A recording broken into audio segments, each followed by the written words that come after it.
There, it's Dr. Gianna Reams, and this is your channel for resource for all things Alexander the Great and ancient Macedonia. This introductory video is mostly to tell you who I am and how do I know that about Alexander? In other words, why should you trust me? There's a lot of stuff out there on the internet about Alexander. It ranges in quality. This should not surprise anyone. And especially in this day and age where we get AI too, one of the first questions that should be in anybody's mind is, why should I trust that person? Or why should I trust that report? So I'm going to tell you why. I teach for the history department at the University of Nebraska, Omaha, where I also direct the Ancient Mediterranean Studies program. I've been here since 2000. I taught for Penn State for a little bit before that. That all isn't necessarily why you should trust me on Alexander in particular. That has more to do with my areas of research and publication.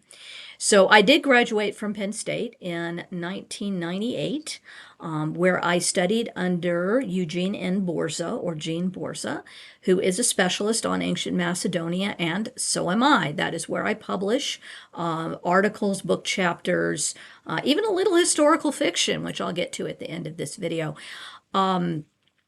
Why do pop history? Why am I here on YouTube spending time talking to strangers about Alexander, other than occasionally I get irritated by what I hear on the internet? Well, it's because I kind of started where maybe some of you are. In 1988, so 10 years before I got that degree, I got interested in Alexander. My other two degrees, my BA and my MA, are not in history at all. In fact, my BA is in English, creative writing. I was a writer before I was ever a historian. A lot of folks who are familiar with my historical fiction think, oh, she's a professor, decided to write a book. No, no, no, no. I'm a writer who apparently didn't know when to stop with the research. Ended up with a degree in this stuff. But because of that experience, because I have been out there trying to figure out, what do I trust? Who do I trust? Where can I find things? I am interested now in being that, being the professor in your hip pocket, so to speak, the person who can help you answer some questions, or at least tell you where you can go to find the answers to that. So I have an interest in what's often called pop history or popular history, or if you want to give it its fancy name, public and public-facing history. So that's what this channel is. I'm doing public history for people who have a real interest in Alexander and want to know things. Again, coming back to why to trust me and what I write. So when you are looking at historians, obviously we all specialize in an era. Nobody can know everything about everything unless it's Hollywood making it up, all right? We all specialize. And even within so there are fields, subfields, subfields of subfields, and subfields of subfields of subfields out there, all right? And that's kind of where I am. I am what years ago Ernst Badian jokingly called a Macedoniast. I'm a specialist on ancient Macedonia, Philip, Alexander, okay? Now, the successors are also usually bundled into that. They are also Macedonians, but I kind of end with Alexander's death. I actually do earlier, okay? So I do early Macedonia all the way up through Alexander, and then some of my colleagues go later. They do the Hellenistic era. So I'm not going to talk here very much about the Hellenistic era. There are better people to do that for you. And that's another thing I'm going to tell you. I will be honest about what I know, what I don't know, and we'll come back to that in just a bit. But publishing on Alexander's is a small cottage industry, it seems like. There's tons of stuff every single year. So if you are going out and you're buying a biography and the person who's written that biography isn't a Macedonian specialist, it's not necessarily bad, but they're not hip deep in the stuff. and they may not know what is the most recent theories in such. And so that's kind of what I can bring to the table here, and tell you, well, so and so talks about this, and so talks about that, and kind of present it to you with some names attached occasionally of if you want to know more, go read this person. Which then brings me to another aspect of how do I know that, and that's the evidence itself. Not just keeping up with current publications on Alexander, but knowing the ancient evidence as well. Gene used to drive all of his students crazy by repeating a phrase that I now use and drive all my students crazy, and it is, we are prisoners of our evidence. Okay. We only know what there's information about. And whenever I talk to folks who are not ancient historians and maybe don't know things, I run into one of two extremes almost. People who either assume we know nothing at all and there's no evidence and you're making it all up, and other people who aren't aware of how little we do have. And they often think that we know things that we don't. Okay. I've had folks ask me, with the whole debate over who's buried in Philip's tomb, well, why can't you just go do DNA and get Alexander's DNA? And he's like, that assumes we have Alexander's body. We don't. So sometimes we're limited in what we know. Back to the first point. While, yes, the further back in time we go, the less we know. It's not that simple. And often we have spotlights. History may spotlight a time either intentionally, as because Alexander was a rather important person and a lot of people wrote about him, or accidental. So we know what was going on in southern Mesopotamia, the Sumerian area, and Akkad in 1750 BCE because it was a flood. And so that the evidence was preserved. And so we had this little spotlight. We know more about that maybe than parts of Europe in 600 CE or AD. Again, it's what gets preserved.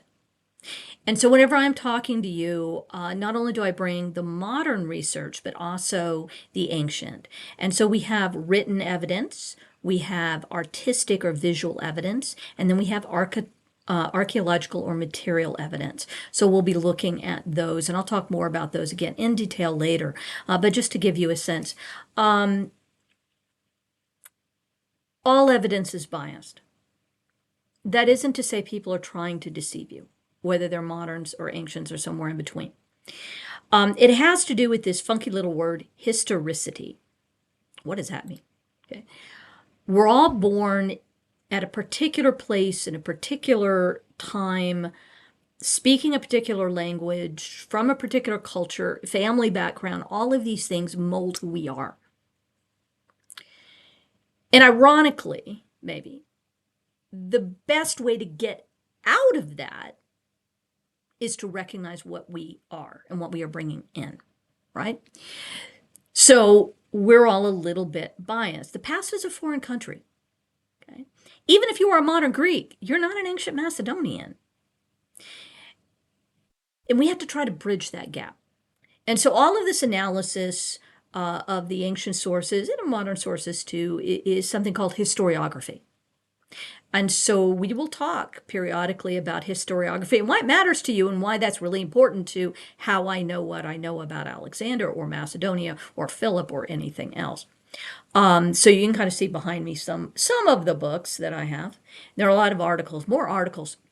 Sometimes the cutting edge research in ancient history comes first in article and book chapter form as well. Now, coming back to the format here, I am a historian, okay? I am not a video expert. I am not a specialist on making vids or podcasts or anything else. What you see is what you get. So I don't have fancy equipment. I don't have nice cameras. I don't have good lighting necessarily. This is about as good as it gets.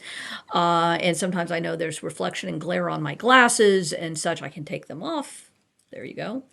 But you're not here for that, I hope.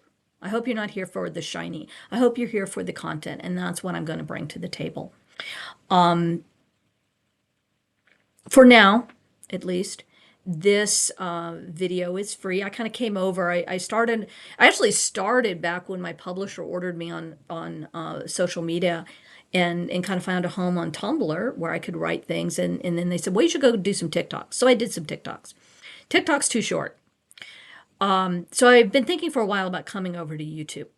I'm already at 10 minutes, and TikTok, you can't go longer than that. That said, I promise you that I'm not going to do super long videos either, because I know people have attention spans. But 10 minutes is usually not quite enough. So even if TikTok wasn't maybe going to be shut down in the US, I've been, again, considering YouTube for a while. And as I said, right now, all this content is free, brought to you by the University of Nebraska, Omaha, okay, who employs me. Maybe when I retire, I might have one more time. You won't be getting a lot of these. It's whenever I have free time to do it, because I do work full time. And when I say work full time, we're talking 50 to 60 hours a week, not 40. That's what teachers do. And I've got other things I have to do as well.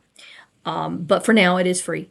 And if you want to support me, okay, in a financial way, then, as I said, not only do I write academic fiction, academic material, not academic fiction. Sometimes it is academic fiction. Years ago, whenever I first arrived at Penn State, how I knew I was going to get along with Gene was I sat down and I kind of carefully admitted I write historical fiction. And he looks at me and says, I write historical fiction too. They just shove it in the nonfiction, and you don't call it history. And we'll talk more about what he meant by that, again, when we get to the sources. So I write academic history, and I also write historical fiction. To that end, and again, my BA is actually in English creative writing. So I do have 2 novels on the young Alexander before he became the great, called Dancing with the Lion. This is actually one book. Okay, the publisher cut it in half, so if you're going to read it, read them back to back. And first one's Becoming, second one is Rise. Aren't those really cool? This on this cover is a rondel from the Querus in Royal Tomb 2 at Vergina. That is a kind of modified version of an Alexander as Heracles from a beautiful silver wine pourer, also in the Royal Tombs there, so a little bit on the cover. It's been translated into Italian, so if English is not your native language, look at that. Isn't that gorgeous? The cover is gorgeous. So it's also in Italian. That's the only other language it's been translated into, at least yet. Sorry if that's not one that you do well, although if you don't do English well, this video is, you probably not got this far in this video. So that's a little bit about me. Again, if you want to support me, you can go do that. If you want to read some of my academic material, it is available on Academia Edu. At least what I'm allowed to publish for copyright reasons is up there as well. So welcome to the channel. And we will do some material on sources going forward first. And I know some of you are going, that is so boring. Why are you starting with sources? Let's get to the good, juicy stuff. Was he an alcoholic? Was he Hephaestion's lover? Did he like men? Etc. All the stuff that's, in the media. Guys, we can't start there. I'm sorry. You have to know the basics. That is, you have to know why I may say, yeah, that might not be the best evidence ever. And to do that, we need to talk about the sources. And I promise you, I'll do my best to make it really exciting. So look forward to it, and let's go.